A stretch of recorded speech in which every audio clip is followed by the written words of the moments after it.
Chai Chat with Lavina.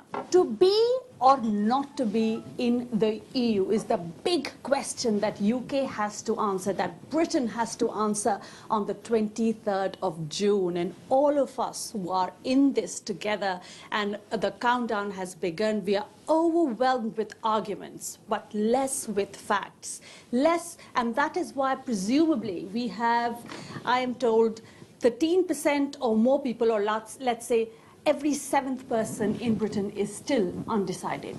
So on this Chai Chat, I'm going to attempt to see if we could get out some facts with arguments, of course, and I have a fantastic panel for that, and I am posing to be, or rather I am, the undecided voter. And here Professor Damian Chalmers from LSE, who is an EU expert. I have interviewed him before, and he is going to be the critical expert, giving us the view on the Remain and outside what they say about every issue. And on his right is Alok Sharma, Right Honourable Alok Sharma, who is for Remain in, and has been championing with the Diaspora for it. Also for remaining, our business person and industrialist, Dr. Rami Ranger, who has received maximum number of Queen Awards and runs his business in 130 countries. That'll be a very interesting view to come from you about Romanian. And on my left, Mr. Lance Foreman, who is the owns a big family business of salmon, the biggest exporter, importer of salmon. Not the biggest, but we're like the Rolls-Royce of smoked salmon.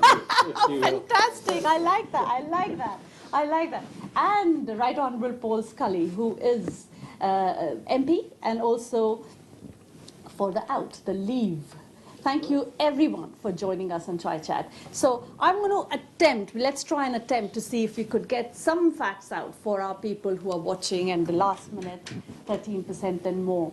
So should we start with economy and say why, Mr. Scully, would you want us to leave, or what's the economic argument?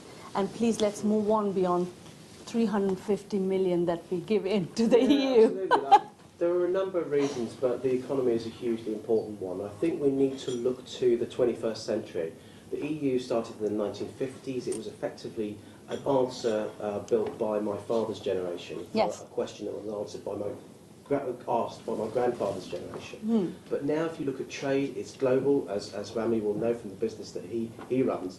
You know, we have better refrigeration these days. We have cargo ships coming from, bringing our clothes from Bangladesh, so many products from China, and around the world. With the internet, trade is truly global. So I think we need to lift our head up from further than the European shores, which has effectively been stagnant, at least for the last 10 years, the European economy, and look to the economies that are going to dominate, such as India, such as China, and to the Commonwealth as well. We can do so much better. If I may understand, that you would want a treaty, as we are told that you want a special treaty to be drawn in if we leave the EU.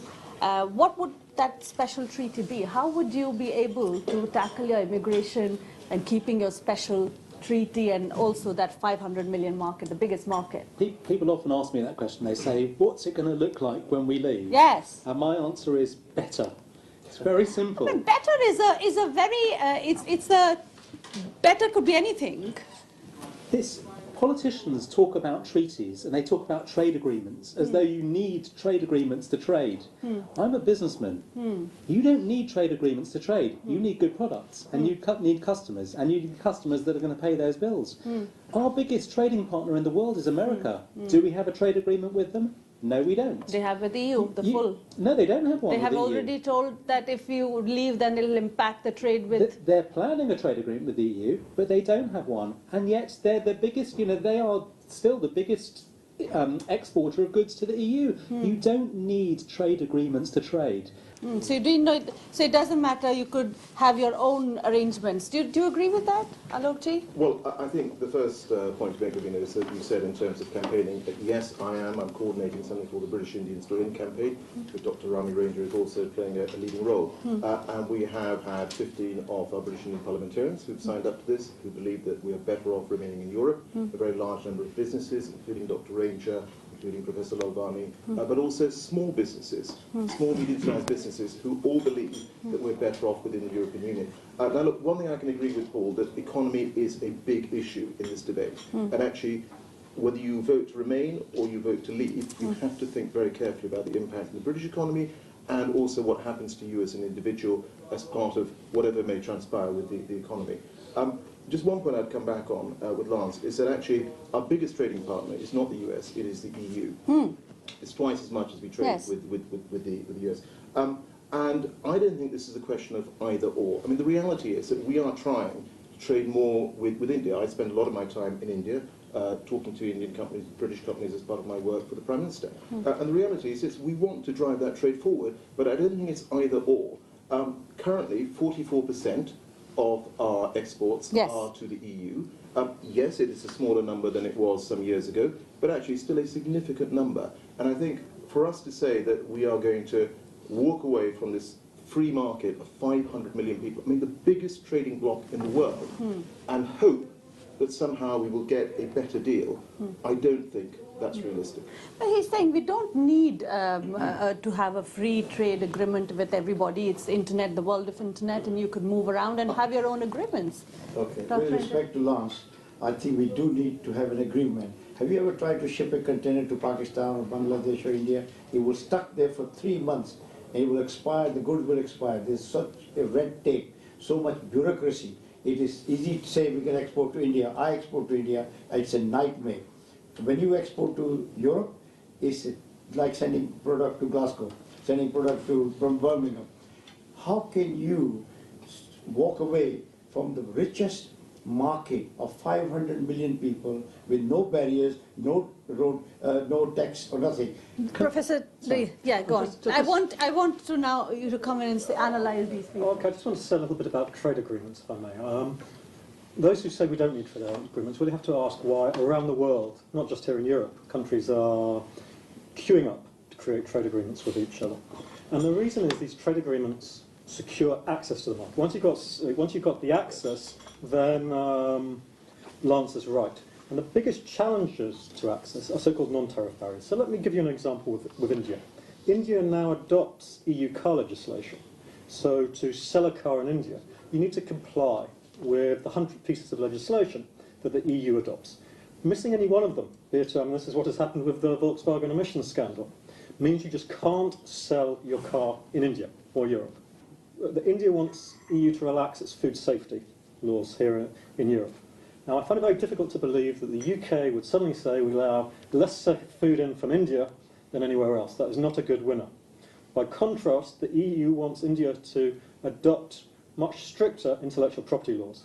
Now, many Indians see being able to say being able to adopt their own property laws is one of the reasons why they got independence. These things are fairly untractable, so and they're difficult for both big trading blocs and small trading blocs to do. You can trade without them, but it's easier to trade with them. Well, I would say, first of all, that we have traded with India, we have exported to India, and in fact we've imported from India too. And it wasn't that problematic. But I think that the point is, there are costs to doing trade. There are costs to being a member of the EU, and I'm not talking about the net or the gross figure. My business last year had to spend thousands of pounds printing new packaging so that a pack of smoked salmon could have an EU warning sign on the back saying contains fish. Now, this sort of stuff is completely mad, and the problem is that only 5% of British companies export to the EU, and yet 100% have to face these expensive bureaucratic rules and regulations.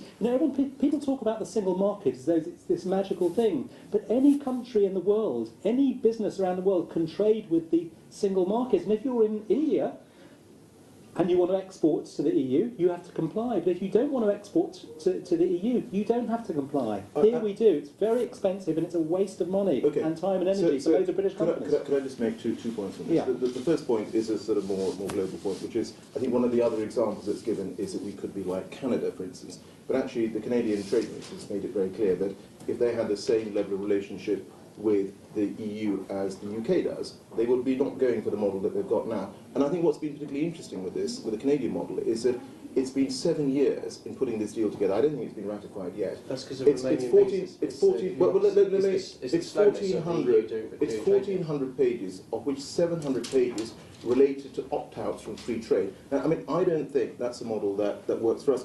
And Lance, going back to this point about the EU, I mean, the reality is that if we choose to leave the EU, and you want to export to the EU, you will still have to comply by EU rules. We have to, sorry, I'm really sorry, we'll have to wind up this segment on the words and your question. Of course, people, we are not going to give any verdict because we can't, and people have to make up their mind, but I hope that they would get some fodder to think and some food for thought. So next segment, we are going to discuss immigration, which is a rather important issue for the people from the diaspora. So please stay tuned on Chai Chat.